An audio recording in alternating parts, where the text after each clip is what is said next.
The ninth time I died, I heard the thread before I felt it.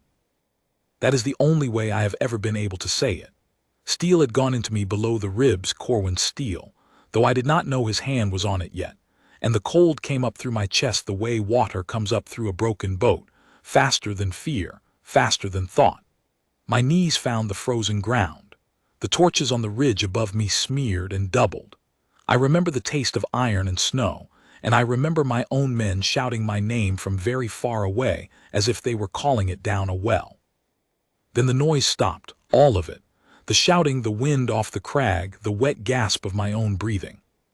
It went out like a snuffed lamp, and I was somewhere with no floor to it, sinking, and the sinking was almost sweet. That is the thing no one tells you about dying, that after the pain there is a moment that feels like being set down at last after carrying a great weight up a long stair. And into that quiet came a sound like a bowstring drawn to the ear. A thin, high, singing tension, somewhere behind my breastbone, on the inside of me where no hand should be able to reach. It drew taut. It caught on something in me that death had already begun to loosen, and it pulled. I have been a king for 19 years and a fighter for longer than that, and I know the difference between a thing that lifts you and a thing that will not let you go. This did not lift me. It refused to let me fall. It hauled hand over hand, if a thing with no hands can haul, dragging me back up out of the sweet dark against the whole weight of my own dying. And it hurt worse than the blade had, because the blade only wanted to end me, and this wanted me to live. I broke the surface of the world with a sound I am not proud of. Snow, torches.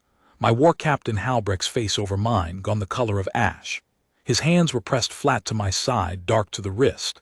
He was saying my name, Rodrin, Rodrin, stay, stay, and behind him the ridge was full of my wolves, my true wolves, the gray pack of the Vale, standing in a ring with their heads low and their eyes on me, not moving, the way they only stand when something is being decided that men cannot see.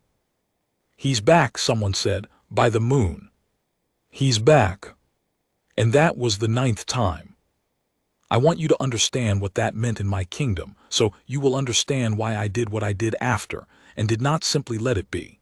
For most men, one death is the last. For me, by that gray morning on the crag, it was 9. 9 times my heart had stopped and started again. A fever in my 9th winter as a boy, when the healer had already drawn the sheet up over my face and my mother had already begun to keen. A fall from the sea cliffs at 19 that broke me on the rocks below, from which no man rises.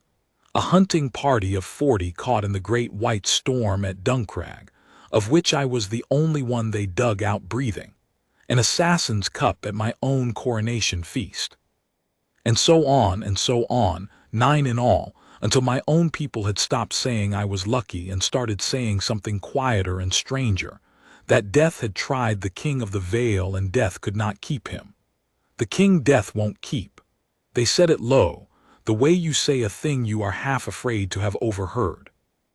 I let them say it. A king is made of the stories his people tell, and a king they think death cannot hold is a king no enemy attacks lightly. It was useful, and I will confess it here where only the dark can hear me. It was a comfort in the years when nothing else was. My wife had died young and left me no heir. My brother had died in the mountains. My friends had gone one by one the way friends do, into the ground, and stayed there as men are meant to. Only I stayed above it. I had begun to feel less like a fortunate man than like a stone in a river worn smooth by a water that carried everything else away and left me. I did not fear death. I had stopped, somewhere around the 6th time, being able to properly imagine it. What I feared, though I would not have said the word, was that there was no reason for any of it, that I was simply too hard to break, and would go on and on, alone, long after everything I loved had been taken under. So I had not, in 9 deaths, ever once asked why. I had never let myself. It seemed like a thing that would come apart if you looked at it too closely, like a dream you can hold only if you keep your eyes shut. Luck, my captain said. The moon's favor, my priest said. My own iron, said the men who wanted to please me. I let all of them be right and asked nothing, for 8 deaths and most of a life. But on the ninth, in the dark, at the bottom of the well, I had seen a face. It came to me while Halbrecht was still pressing his hands to my side, and the healer was running up the ridge with her satchel banging her hip. It came in the way the last shape of a dream comes when you have already half woken and are trying not to lose it. A doorway, low and stone, with a candle burning inside it against the failing light. A gray moor going on flat and cold to a gray sky. And a woman, not young, not old, plain-faced and still, standing in that doorway with one hand pressed flat to the door frame, and the other hand pressed flat to her own breastbone, exactly where the thread had caught in me, and her whole body bowed with the effort of holding something that was trying to tear away from her. Her lips had been moving. I could not hear the words, but I understood, the way you understand things at the bottom of a well, that she was the far end of the thread, that the singing tension in my chest ran out of me and across some great gray distance and fastened in her, and that it was not death that had refused to let me fall. It was her. I said nothing of it to Halbrecht. I said nothing of it to the healer, who packed my wound and told me, with the flat honesty I keep her for, that the blade had gone where blades are not supposed to be survived, and that she did not understand how I was speaking to her, and that I should stop speaking to her and lie still. I lay still. I let them carry me down off the crag on a litter of spears and cloaks, with the pack pacing alongside and the snow coming on again. And all the long jolting way down, I held that face behind my shut eyes the way a man cups a coal in his two hands out of the wind. 9 times. I had been dying for 9 winters off and on, and someone had been holding me back, and I had never even wondered.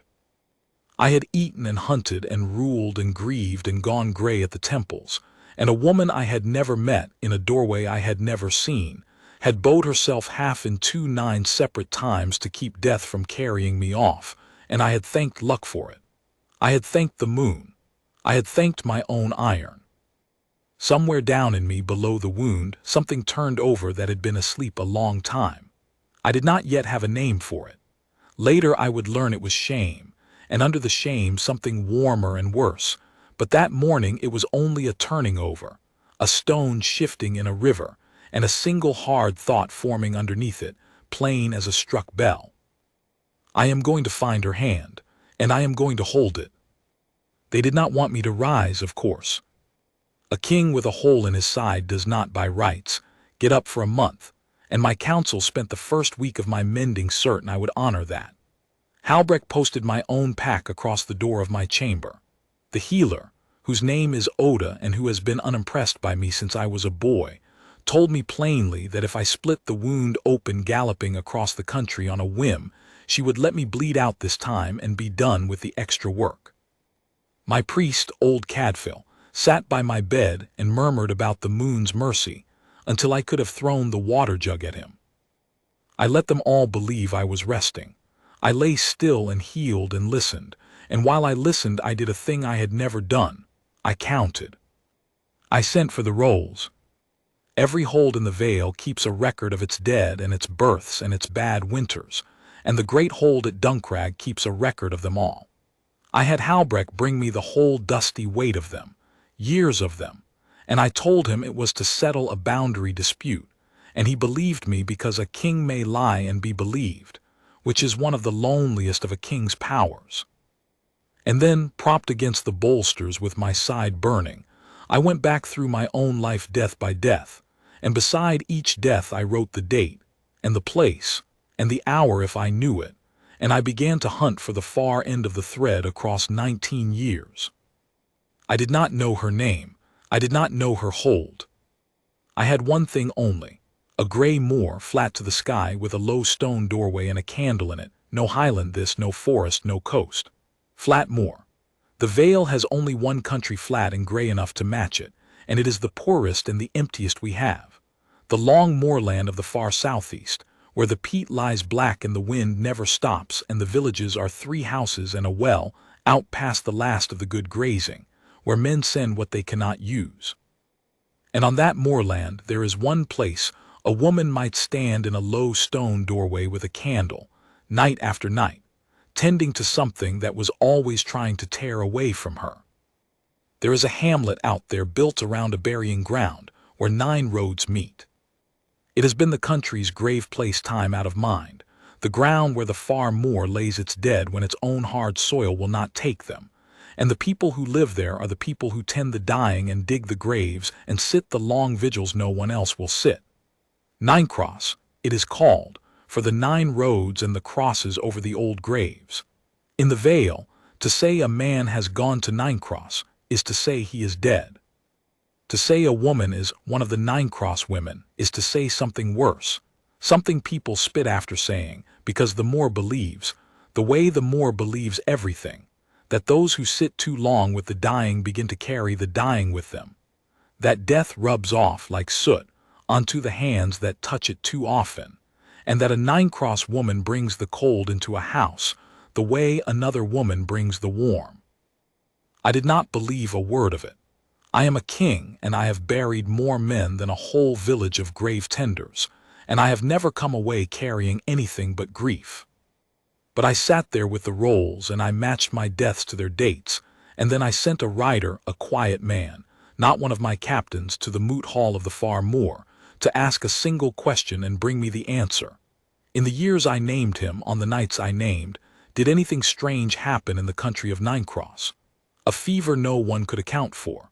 A woman taken ill without cause and mended by morning. He was 3 weeks gone.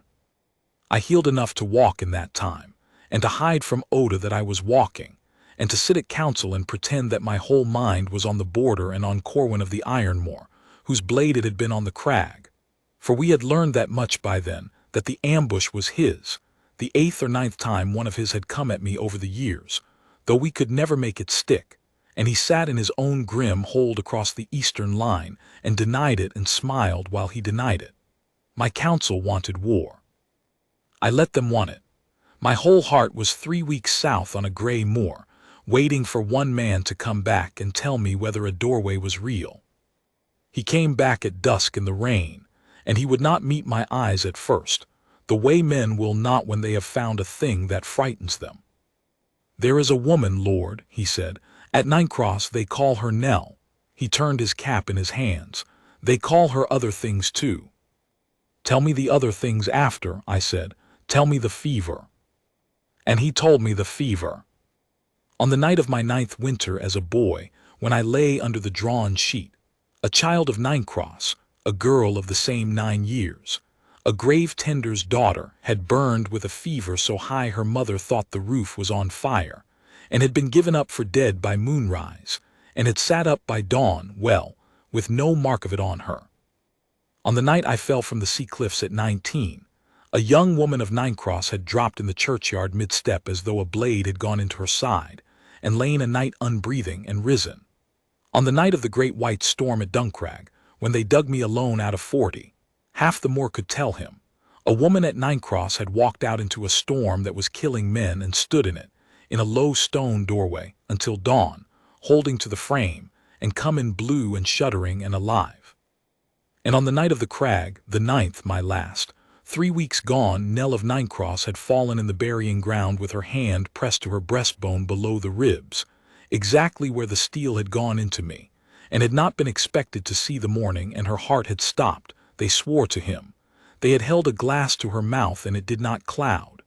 And then, a little before dawn, all at once, she had breathed. 9 of my deaths, 9 of her nights, matched 1 for 1 across 19 years on a moor I had never set foot on, in a woman I had never met. I sat with that a long time in the failing light. Halbrecht was not in the room. No one was. The rain ran down the great windows of Duncrag, and the fire ticked, and I sat with the plain, impossible, ringing fact of it. And the turning over in me that had begun on the crag finished its slow turn and came up at last with its true face showing, and the face was not shame, though shame was in it. It was this, that for the whole of my hard, lucky, lonely life I had believed there was no reason, that I was only too difficult for the water to carry off, and there had been a reason the entire time. There had been a person. She had a name. She had burned 9 times so that I could go gray at the temples and think it was iron, and I did not know the color of her eyes. The other things they call her, I said, tell me now. My rider looked at his cap. Cursed Lord, he said. Death touched. They say she carries the dying with her, that a house she comes into, a body dies in it soon after. They keep her at the edge of the ground in her mother's old croft, and they leave her food at the gate and do not go in. The children throw peat at her door. They do not, he stopped. They do not use her name much, Lord, only when they need her. When the dying start and no one else will sit the vigil, they go and fetch the death-touched woman, and she goes every time and sits with whoever is going all night, so they do not go alone. And then in the morning they will not thank her, because thanking her would mean owning that they sent for her. He turned the cap. She is not young, Lord, and she is not well. Her heart, they say, she takes turns. Everyone knows she takes turns. They think it is the curse coming home to her at last. Her heart, they say, she takes turns. 9 times I had lived, and each time it had cost her a night of dying, a fever, a fall, a stopped heart, a glass held to her mouth that did not cloud. She had paid 9 times, out of a body I now heard was failing, so that a king she had never seen could go on ruling. And in payment the country she saved this way for it was her country too, these were her people. The more she was born on had called her cursed and left her food at the gate and taught its children to throw peat at her door. I stood up, the wound pulled, and I did not care. Get me a plain cloak, I said, a drover's, a poor one, and a horse that no one will look at twice. And say nothing to the council, nothing to Halbrecht, nothing to Oda. I will deal with them when I am gone and out of reach. My rider's mouth opened. I am going to Ninecross, I said, and I am going as no one, and I am going to see with my own eyes the hand that has held me 9 times, and if the half of what you have told me is true, then this kingdom owes a debt it has been paying in thrown peat, and I mean to pay it properly. Lord, he said, you have a hole in your side. I have a hole in my side, I agreed, because a woman on a gray moor spent a night of her own dying to keep the rest of me from following the blade. I can sit a horse for 3 days. I will not pretend the ride south did not nearly finish what Corwin's blade had started. Oda would have had me flat for it and been right. But there are things a man must do on his own feet or not at all, and this was one. And so I went out of Duncrag before dawn in a peat-brown cloak with my gray coming through 3 days of stubble, on a shaggy nothing of a moor horse, with one wolf only, old Geith, the grayest and quietest of my pack, who would not be commanded to stay, and whom I could not have hidden from anyway, pacing along in the ditches out of sight of the road. The moor took 2 days to cross, and it was every gray mile of the dream. Flat black peat, flat gray sky, the wind that never once stopped, and the village's 3 houses and a well, the people looking up at a stranger with the slow wariness of folk who see one stranger a season. And on the evening of the 2nd day the 9 roads began to gather in, the way roads do when they are all going to the same last place, and I came down a long gray slope in the last of the light, and saw the burying ground of Ninecross laid out below me, the old crosses leaning at the crossing of the 9 roads, the low walls, the huddle of poor crofts turned in on themselves against the wind, and away at the very edge of it, apart from all the rest, a single small croft with a low stone doorway. And in the doorway, against the failing light, a candle burning. I sat my horse on the slope a long while and could not make myself go down. 9 times that doorway had stood between me and the dark. I had crossed a kingdom to reach it, and now I could not cross the last field, because a thing you have carried behind your shut eyes for weeks is one thing, and the same thing lit and breathing in front of you is another, and I was afraid. I, who had stopped being able to imagine death, I was afraid of a candle in a doorway. Geith came up out of the ditch and pressed his gray head against my knee, which he does when I am being a fool, and I got down and led the horse the rest of the way on foot, and that is how I came to Ninecross, on foot, a nobody in a poor cloak, leading a tired horse, with one old wolf at my heel, into a village that would have bowed to the ground if it had known the King Death Won't Keep was walking up its one street in the dark. No one knew. That was the whole of my plan, and it held. A drover benighted on the moor, asking shelter. There is no rarer or more ordinary thing, and the Moot House at Ninecross took me in for a copper and a story, and I gave them a false name and a false trade and sat by their poor fire and listened, which is the thing I had truly come 3 days to do. It did not take long for her name to come up, because it was on the edge of everything they said, the way a bruise is on the edge of everything you touch. The old grave priest, a dried stick of a man called Alder who kept the crosses and the ground, spoke of the death-touched woman, the way another man speaks of bad weather, as a thing to be endured and warded against, and never, ever thanked. A good wife named Tom, broad and hard, said within my hearing that there had been 3 deaths at Ninecross that season, and that was 2 more than natural, and everyone knew whose door the cold came out of. A boy of 9 or 10 boasted, to make the other boys laugh, that he had put a dead crow on the death-touched woman's step, and that she had only picked it up and buried it, which they all seemed to think proved something about her, though for my part it proved only that she buried what was dead and did not blame a child for cruelty, which is more than most of the men I have known. I let them talk, and I turned my cup in my hands, and I hated them, quietly and completely, with a clean cold hatred I had not felt in years. And then I made myself stop, because I have been a king long enough to know that a frightened people is a cruel people, and that the moor was not cruel because it was wicked, but because it was poor and afraid, and death came for it too often out of a gray sky it could not fight, and it needed, the way frightened things need, one soul to lay the death on so that the rest could go on believing the cold came from somewhere and could be kept out. She was their door. They laid the cold on her and left food at her gate and slept easier for it. It was monstrous. It was also the oldest and most human thing in the world, and I had done versions of it myself, on my throne, and knew it, and that knowing was the only thing that kept me in my seat with my cup and my false name, instead of on my feet telling them who I was and what they had done. They send for her, though, I said into a lull as idly as I could manage, when the dying start. The Moot House went quiet in the particular way. A room goes quiet when you have said the thing everyone is holding. "I," said old Alder at last, grudging, "she sits the vigils." He would not say more, but a younger man by the fire, softer than the rest, said low, "She sat with my father 3 nights. He was afeard to go, and she talked to him. All night, all 3 nights, held his hand. He went easy in the end, easier than he'd any right to, and she washed him and laid him out and asked nothing." The young man looked at his boots. "I left bread at her gate after. I couldn't, my mother would have, but I left the bread." And Goodwife Tom made a sound like a woman stepping on a snake, and the moment closed over, and I understood the whole of Ninecross from it. That she gave them the one mercy no one else would give, the mercy of not dying alone, over and over, for nothing, from a body that was failing, and that they took it every time, and hated her for making them need it, and could not even leave bread at her gate without their mother's scorn. I did not sleep in the Moot House. I lay in the straw and listened to the moor's wind and Geeth breathing against my back, and a little before dawn I got up and went out, quiet, past the leaning crosses of the 9 roads, to the small croft at the edge of the ground where the candle had burned.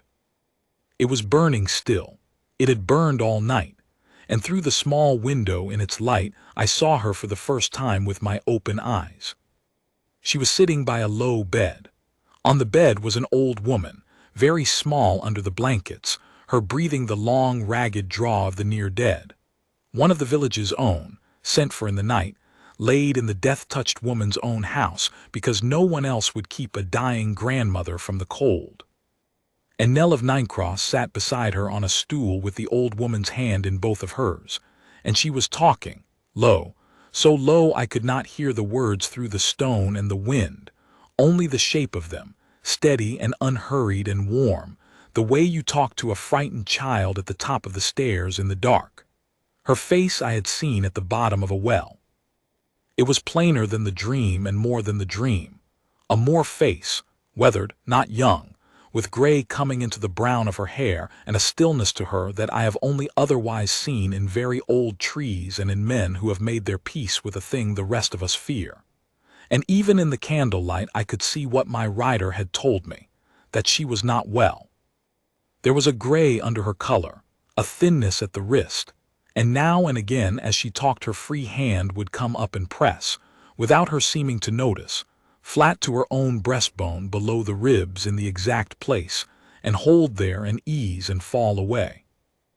I stood outside her window in the last of the dark, and I watched a feared and failing woman sit up the whole night with a dying stranger, so that stranger would not go into the cold alone, and I thought, 9 times she has done a greater thing than this, for a man who never came, and this is her reward, and I have crossed a kingdom, and I do not know how to knock on this door. The old woman on the bed drew one long breath, and let it out, and did not draw another. I saw the exact moment it went out of her. And I saw Nell's shoulders lower and her head bow, and her lips finish whatever they had been saying, a blessing, a farewell. I could not hear it.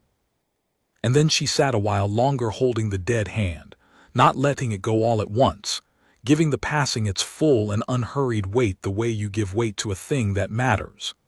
And then, gently, she laid the hand down and drew the sheet up and rose, and pressed her own hand once more to her breastbone, and stood a moment with her eyes shut, gathering herself against whatever it cost her. And I knocked. I do not know why I knocked then, at the worst and most sacred moment, except that I could not bear another instant of standing outside a door she had held for me. I heard her go still inside. Then the door opened, and Nell of Ninecross looked out at a gray-stubbled stranger in a poor cloak with an old wolf at his heel, in the last blue before dawn, on the morning she had just watched someone die, and she was not afraid. That was the first thing I ever learned about her face to face, that a woman the whole more feared was not herself, afraid of anything any more. "You're too late for her," she said, quiet, tilting her head back toward the bed, "and too early for me to have anything hot. But there's water and there's a fire, and you look like you've come a long way on a bad side." Her eyes went once to where my hand was pressed to my ribs without my knowing it, the same place her own hand went, and something moved in her face, some flicker I could not read, and then it was gone. "Come in out of the wind, then," said the woman who had held me back from death 9 times, to the man she did not know she had saved. "Come in. You needn't be afraid. Whatever they told you in the moot house, I don't carry it out the door with me. That's a thing they need to believe. It isn't true." And I went in. I stayed at Ninecross 11 days as a nobody, and they were the strangest and the truest days of my life, and I will not set down all of them, because some of them belong only to her and to me. But I will set down enough that you understand what I came to know, and why the 10th time everything was different.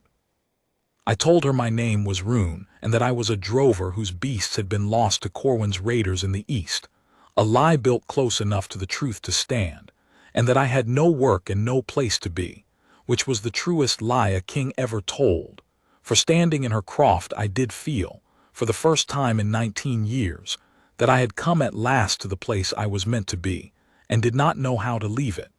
She did not ask me many questions. That was another thing about her. She had spent her life having a thing believed about her that was not true, and so she did not lightly decide she knew the truth of anyone. She let me be Rune. She let me carry water and split her peat and mend the low place in her wall, and she fed me from what the village left at her gate, and she let me come with her after the first few days to the vigils. For they came for her twice more in those 11 days. That is what Ninecross was, a place where the dying was never done. And each time a soul on the moor began to go, some frightened relative would come at last to the death-touched woman's gate, unable to meet her eye, and ask her to come, and she would rise, from whatever she was doing, however gray she looked that day, and take her shawl and her small store of the herbs that ease a passing and go. And I went with her because I could not let her go alone, and because I wanted to see, and what I saw remade me. She did not do anything I could call healing. She could not have. The ones she sat with were past it, and she knew it, and never once pretended otherwise, which was itself a kind of mercy in a world full of false comfort. What she did was simpler and harder. She sat down beside the dying and she took their hand and she stayed. She did not flinch from the sounds and the smells and the long, ugly labor of a body giving up, which strong men flinch from, which I have flinched from. She talked to them, low and steady, all night if it took all night, about small things, the weather, the beasts, a story from when they were young if they had one to give her, and about the going itself when they were afraid of it, which most of them were. She was not afraid of it, and her not being afraid got into the room like warmth from a fire, and I watched people who had come to the end shaking go out of it quiet, holding her hand, because a woman who was not afraid was sitting with them in the dark and would not leave. And it cost her. I saw that too, over the 11 days, more clearly each time. She would come home from a vigil grayer than she had gone, and her hand would go to her breastbone, and she would sit down suddenly as though her legs had been taken from under her, and once she went white and still on her stool for the space of 10 breaths with her eyes half shut, and I got to her and took her weight, and felt, I swear this, felt the thread. The same singing tension I had felt on the crag, the same taut line behind the breastbone, only now I was on the outside of it, my hands on her shoulders, and I could feel it running through her, drawn tight, straining, as though some great weight were on the far end of it, and she were the pin the whole thing hung from. "It's nothing," she said when she could speak. "It's an old trouble." My mother had it in hers. She managed a smile, small and gray. "The Moor thinks it's the curse coming home. Maybe they're right. Maybe you carry enough of the dying and one day you're carrying too much and it stops your own heart to make room." She looked at me, and there was that flicker again, the one I had seen in the doorway. "You should go, Rune, truly. This isn't a house for a man who wants to live long. Whatever the Moot House told you was half wrong, but they weren't wrong that things end where I am. I've made a kind of peace with it. You shouldn't have to." I did not go. I have never in my life been ordered off a field and gone, and I did not go now. And on the 9th of my 11 days I learned the whole of it, and after that I could not have gone if the Moor had risen up under me. It was old Alder, the grave priest, who told me, though he did not mean to and did not know who he was telling. I had gone to the Moot House for the meal, to keep up being Rune, and Alder was deep in his cups and mournful with them, and he got to talking, as the old will, about the dead of his long life, and among the dead he named Nell's mother, and her mother before that, and he said a thing that stopped the meat in my mouth. "Death touched," he said. "Aye, that's the Moor's word, and the Moor's a fool. My grandfather was priest here before me, and he knew the old of it, and he told me, and I'll tell you though it does me no good to." He drank. "There's a line of women at Ninecross, and there has been as long as the crosses. Moon marked, my grandfather called them, not cursed, marked, born on a certain moon into a certain blood, and what's laid on them isn't death, it's the other thing, it's the holding." He waved a hand. "You'll not follow me, I barely follow myself. But it's this, Drover. The Moor believes death rubs off on them, but the old belief was the opposite one. It's that they can reach. That a moon-marked woman, if her thread's tied to a body somewhere that death is taking, can take hold of that thread and hold the soul in the body against the pull, spend her own life to do it, lend her own breath across any distance, however far, and keep death from the one she's tied to. That's the gift. That's not a curse. But the Moor never sees the far end, does it? It only sees her fall down and burn and stop breathing and rise over and over, for no reason it can see, all her life, and it decides she's cursed, because a frightened people would rather have a witch to fear than a saint it failed to thank." He drank again, and his old eyes filled, drunk and grieving. "Her mother died of it. Spent herself on someone, some soul away off wherever, held them till her own heart gave out on the holding. And Nell'll go the same, and the Moor'll say cursed and dig her a grave at the edge with no cross, and never once know she died holding some stranger up out of the dark." He put his head down on his arms. "Moon marked," he said into the table. "Not cursed. My grandfather knew, and it does no good to know it, does it? It never has." I sat in the Moot House of Ninecross with the fire ticking, and I understood, at last, the whole of it. She was tied to me. Some thread out of the old blood of the Moor ran from her to me across the whole Grey Kingdom, and had, I did not doubt now, since before either of us was old enough to know it, some fated line, the thing the old holds have 100 names for, and the priests call the mate bond, the one true tie, the thread the moon ties and does not untie. And 9 times in 19 years death had come for me, and 9 times she had felt it, wherever she was, on the moor, in a doorway, in a churchyard, and she had taken hold of the thread and held, and spent a night of her own dying to keep me in the world, a boy she never met, a king she never saw, a stranger. 9 times. And she was failing now, the way her mother failed, because a body cannot burn 9 times and not be burned down. She had held me up out of the dark until it had begun, at last, to pull her in. And she did not know. That was the thing that broke me sitting there. She thought it was a curse. She thought she carried death. She had made her peace with dying young and unmourned in a croft at the edge of a burying ground, of an old trouble her mother had, that the Moor called a witch's due, and she did not know that every fever, every fall, every stopped heart had bought a king another year. She had given her whole life away 9 times to a man she would never meet, and believed, as she gave it, that she was only cursed. I do not remember leaving the Moot House. I remember standing outside in the wind between the 9 leaning crosses, shaking, and old Geeth pressed against my leg, and the one hard clean thought coming up in me the way it had come on the crag, plain as a struck bell. Only this time it was not I am going to find her hand and hold it. This time it was. She is not going to die for me a 10th time. Not one more. Not ever. If death wants the King of the Vale, it can have him on his own 2 feet, and it can leave her the whole of her life, because she has already given me 9 of hers, and I will not take a single hour more. And coming up under that, warmer and worse and older than the shame, I love her. I have crossed a kingdom to a grave place and found the far end of my own life sitting on a stool in a candle-lit croft holding a dead woman's hand, and I have never wanted anything, in 19 years of getting everything, the way I want the days she has left, and I want them for her, not for me, and that is how I know it is the true thing and not the king's thing. I want her to keep them. I want her to grow old on this grey moor, buried in bread left at a gate that ought to be a throne, and I want to be the one who brings her the bread. I did not knock that night. I went back to her croft, and I sat outside the low door in the wind with the wolf, and I kept the last watch of my 9th day at Ninecross over the woman who had kept 9 watches over me, and I made my plans. Corwin came on the 11th day. Of course he did. He had been coming for me for years, and this time I had done the one thing I never do.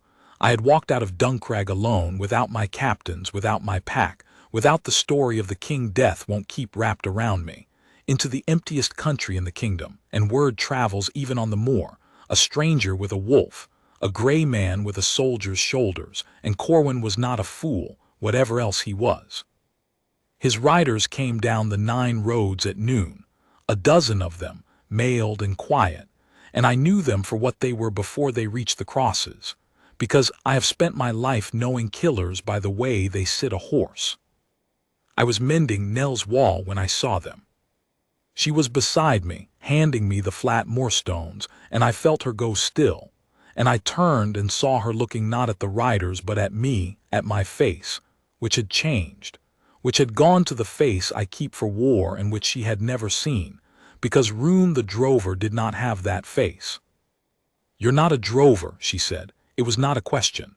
There was no fear in it, only a great and sudden sadness, as if a thing she had half known for 11 days had finally come up into the light. "You never were. I felt it the first morning in the doorway. You had the thread on you." Her hand came up to her breastbone, and I saw it now for what it was, not an old trouble, but her hand on the far end of me. "I've felt it my whole life," she said, low and fast, with the riders coming on, "and I never knew whose it was, only that there was one soul out there that the pull always ran to, that I'd wake in the night holding without knowing why, that took the worst of me 9 times over, and I never once saw the face. And then a grey man comes to my door on a bad side with a wolf at his heel, and the thread lights up like a struck line, and I told myself I was a fool. Her eyes filled. It's you. It's been you the whole time. Every fall, every fever, my mother's whole death and mine coming, it's been you. Nell, who are you? She said. Who have I been dying for? And there was no more time for the lie, and I would not have told it again if there had been. So I said it plain in the wind, with Corwin's riders 40 yards off and closing. Rodrin Vale, the king of the Vale. I saw the words land in her and stagger her. The one they call the king death won't keep. And they're wrong, Nell. Death has kept trying to keep me for 19 years, and 9 times it has come close. And every one of those 9 times it was not luck, and it was not the moon, and it was not my own iron. It was a woman on a gray moor that I never met, spending her life to hold me back, believing she was cursed while she did it. It was you. And I found out 3 weeks ago at the bottom of a well with a blade in me, and I crossed the whole kingdom to come and tell you the one thing the moor never told you. The riders were close now. Geeth had come up out of the ditch hackled, and I put my hand on his neck to hold him. You are not cursed, I said to her. You are the truest thing this kingdom has, and it has been paying you in Throne Pete, and that ends today. And you are not going to die for me a 10th time, Nell. Do you hear me? Whatever comes off those horses in the next minute, you keep your hand off the thread. You let it go. You let me stand on my own feet. You have given me 9 lives, and I will not take a 10th hour of yours. You can't ask me that, she whispered. I don't choose it, it just happens. When you start to go, I go with you. I can't not, my mother couldn't. Then this once, I said, you try, because I am done being held up out of the dark on your dying. Let me stand, please. Let me for once be the one who holds. And then there was no more time at all, because Corwin's riders came off their horses at the crosses of Ninecross with steel out, and the last of my 9 lives came for me on a gray moor at noon. I will tell it as it was. I am a good hand with a sword, and I was one man with a wound in his side and an old wolf against a dozen mailed killers, and the arithmetic of that is not in doubt, and I did not pretend it was. But I have never in my life fought like I fought in the burying ground of Ninecross, because I have never in my life had a true reason to stay alive that did not depend on someone else keeping me so. For 19 years I had been the man death could not keep, and I had let that be a story and a comfort and a thing I owed to luck. Now I knew what it was. Now I knew what every one of those 9 deaths had cost, and I knew that behind me on the grass was the person it had cost them to, and I knew this was the iron thing, the true thing, that if I let death take me here, she would not let me go into it alone. The thread would draw taut. She would take hold.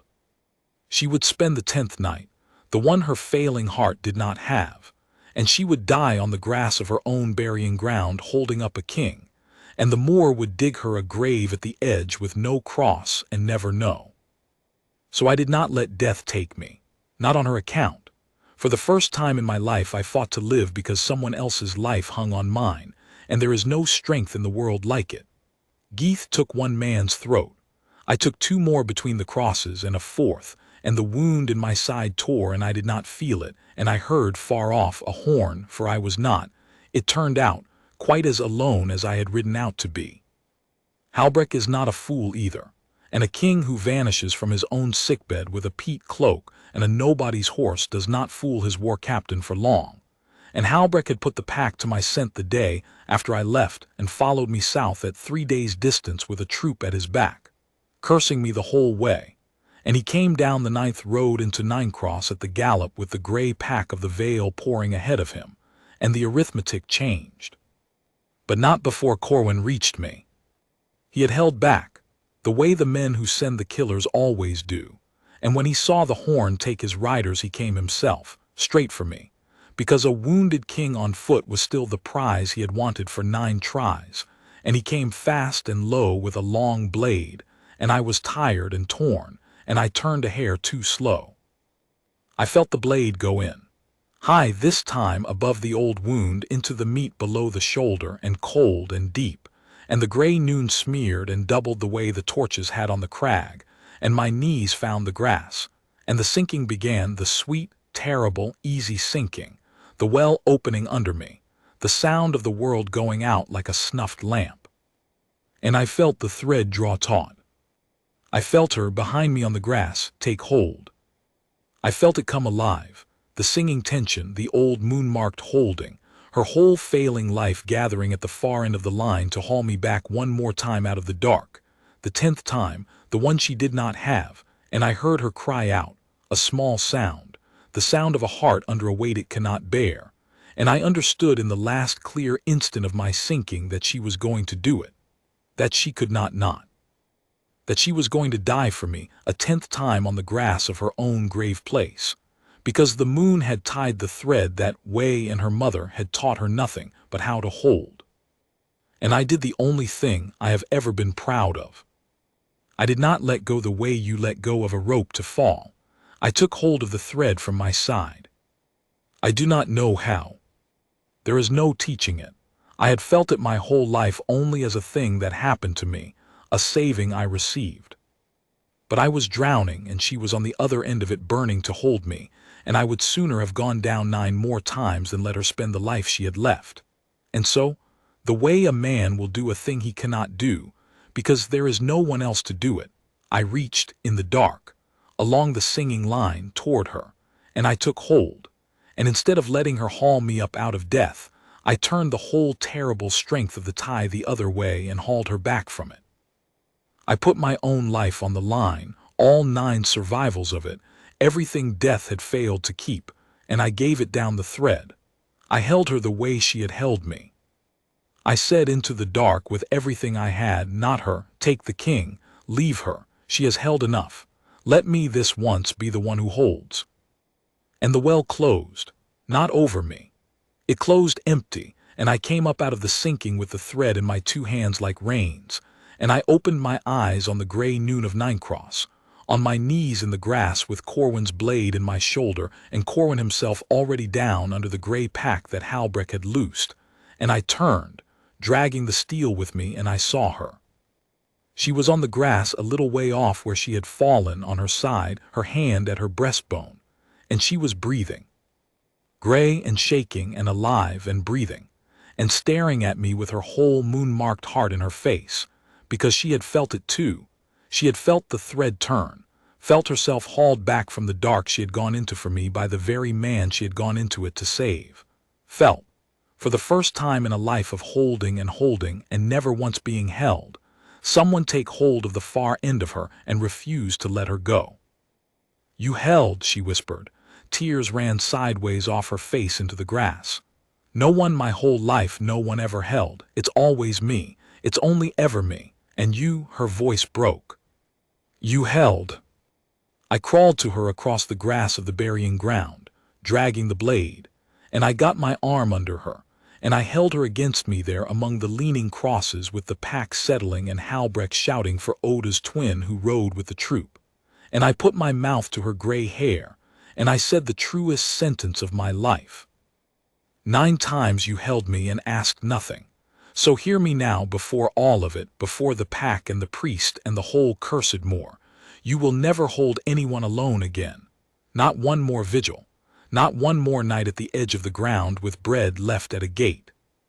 You held up a king for 19 years and thought yourself cursed, and I am going to spend whatever is left of my 9 lives teaching this kingdom your name, not death-touched, not cursed Luna. Mine, the one true heart of the Vale, and I am going to sit the vigils at your side so that the woman who was never let to be afraid never has to be alone in the dark again either. Because that is the debt, Nell, and it is the only debt I have ever wanted to spend the rest of my life failing to pay. They tell it wrong in the country even now. They have made it a miracle that the King Death won't keep road alone to the far moor, and there met a holy woman who healed his wounds and took her for his Luna, and that the moon smiled. It is a good story, and it is mostly a lie, and I let them tell it the way I let them tell all the others, because a king is made of the stories his people need. But you have the true one now, whoever reads this, and the true one is smaller and harder, and I would not trade it for the miracle. Corwin of the Ironmoor did not rise from the grass at Ninecross, and the eastern line has been quiet since, and I find I do not think of him often. Oda's twin closed both my wounds, cursing me in the same flat words Oda uses, and I healed slower than I ought because I am no longer young and no longer, it turns out, held. That is the thing the miracle tellers do not know. I have not cheated death since. The thread runs both ways now, and Nell does not spend it and neither do I, and so I am only a man, a gray one, mortal as any, and death will keep me the next time it comes, the way it keeps everyone. I find I am not sorry. 19 years I was the stone the river could not carry, and I have learned that being unkeepable is only another word for being alone. I would rather be kept in the end with her than go on and on above the ground while everything I love goes under it. Let death have me when it wants me. I have had the one thing worth staying for. The moor was harder to turn than Corwin. You cannot ride into a frightened country and command it to stop being afraid, and I did not try. A king who has done a little living knows better. But I brought her to Duncrag as my Luna, before the whole court that had scoffed at the miracle and the whole council that had wanted war. And I stood her in the great hall in a plain gray gown she would not be talked out of. And I told them plainly, the true story, the 9 deaths and the 9 nights, the thread and the holding, the bread at the gate, and I watched it land. And I watched the men who had called her, when word first came, the king's grave witch. Go the color old Alder went in the moot house when he finally understood what his grandfather had known.